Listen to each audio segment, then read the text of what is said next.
Ladies and gentlemen, welcome to our channel. We now have a ceasefire because Raila-Ruto Odinga suspended the demonstrations. And it is good because businesses can now go on. Calm has been restored. Children can go to school without any fear. But in this analysis, I want to submit to you, and this is my personal, very considered personal opinion, that there is no need of ever holding elections in Kenya. There is no need of using taxpayers' money to conduct elections.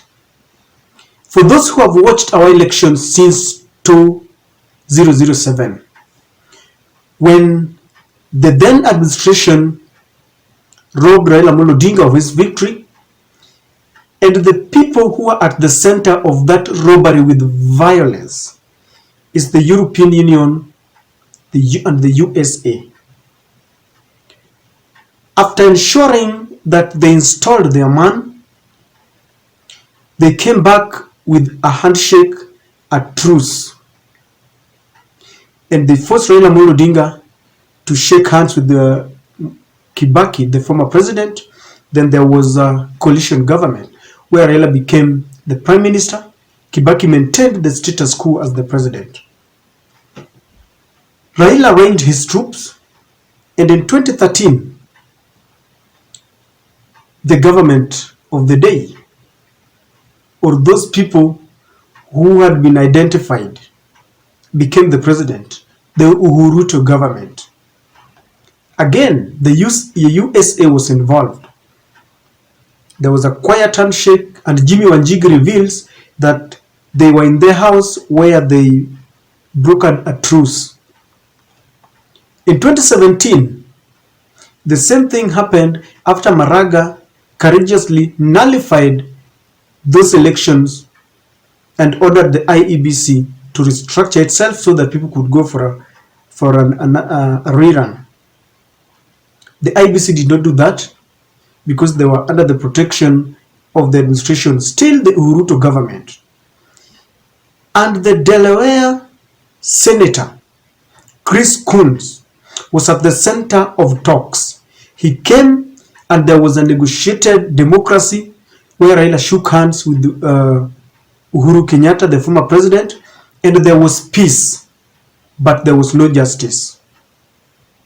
In 2022, the USA, led by their ambassador, Meg Whitman, presided over another bungled elections, and they ensured that Raila lost. The difference between those episodes that I've shown you is that Kibaki and Uhuru Kenyatta did not chest thump. They were a bit passive. But William Ruto, after ascending to power, his mission was to ensure that Raila goes back to Bondo. So they started chest thumping both with his deputy president. And Raila was at it again. The government was choked to the core. They were not breathing. Raila had released what is in the server, and Raila had made it very clear that he wanted the servers to be opened so that we know who won. And that is what I really wanted. Among other things, like the cost of living, appointments to the offices of the IEBC. William Ruto responded to all these demands except one, opening the server. And Chris Coons was in the country again. He held meetings with Raila-Ruto Odinga, held meetings with Rigathi Gachagua, and of course there was another meeting, the first meeting where they held with William Ruto in Germany. In short, America and the European Union are forcing another handshake. It might not be the handshake where you will see people in taking photos like that one of Uhuru and Raila, or Kibaki and Raila. But there is a working formula that they want Raila Odinga and William Ruto to adapt. So in this video, ladies and gentlemen, having given you the chronological cycle of events, I want to submit to you that there is a joke going on in Africa, and especially Kenya. The talks that are going on in parliament, to me, are a mere formality, because the USA and the international community had signed somewhere that Raila will never ascend to power. Those are not my words. Raila Muludin himself has confessed that it is the European Union and the Western nation that robbed him of his victory, and they have continued to do that. If it happened in 2007, 2013, 2017, and 2022, 4 times, what do you think will be different in 2027? Because these people work in a way, they have a network that is intertwined. They ensure that they capture all the bodies that manage elections, the IEBC and the Supreme Court, because those are the only 2 areas where this thing is cleared.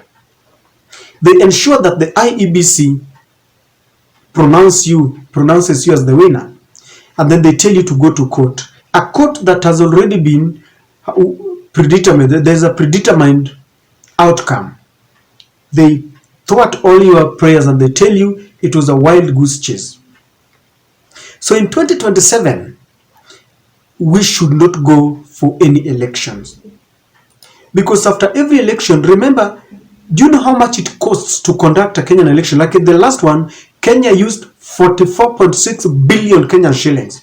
Right now, people are dying of hunger. Instead of wasting this money to conduct elections, because these elections that we are conducting, we already have a predetermined president. Instead of wasting this money, why don't we just decide that we are not going for election, we appoint the one that they want, so that we use this money to buy food? Why should Kenyans be dying every day of hunger, yet we waste money in what I call a mock elections? And then after those elections, after we have used taxpayers' money, where even the will of the people is not reflected in those elections, people go on the streets and people die for nothing. Why must we? I'm just saying that what is going on now is the same thing that has taken place in 2017, 2013, and 2007. So I'm looking at a situation where Raila Muludinga will now be called a statesman. And we want to embark on a structure how to ensure that we have a neutral body called the IEBC. But the Supreme Court is still there. The IEBC, the people you think will be neutral, will never be neutral. Because our elections is not determined in Kenya. Our elections the election is determined somewhere in Washington, D.C. The people who purport to uphold the rule of law, the people who purport to uphold the people's will in an election, are the same people who ensure that they have their puppet in place. In 2027, I want to tell you this, you might disagree with me. There is no need of going for an election, because the American puppet will still carry the day. If they decide it is William Ruto will still be the president. People will go there, they will elect the person they want to be in the office. But it will be changed in Bomas, and you will be told to go to the courts. As long as Martha Koome is still there with her team, then it will be a wild goose chase. And this is why I'm telling you that the only thing that should have happened is to go on to the last bit of it. We have the peace that we really needed as a country, but there is no justice. In fact, what is taking place from yesterday when Raila called off those demonstrations is that we gave William Ruto the green card to become a president for a second time. William Ruto will definitely be the president in 2027. Even if Kenyans wake up and vote, it will not change. You might disagree with me, but this is what I'm telling you. There is nothing that is happening in parliament. We will get the people you think are the right people at the IEBC level. They will still be compromised. They will be dancing to another higher authority's tune. And it is simple. They will tell you, use the constitution, follow the law. The IEBC has declared that so and so is the president. If you are dissatisfied, go to the courts. The courts will declare the same person that they will uphold him. Then they will be told that that is the law. Our Kenyan election, they request that if you are dissatisfied after the IEBC declaration, you go to court, and when the Supreme Court decides, it is over.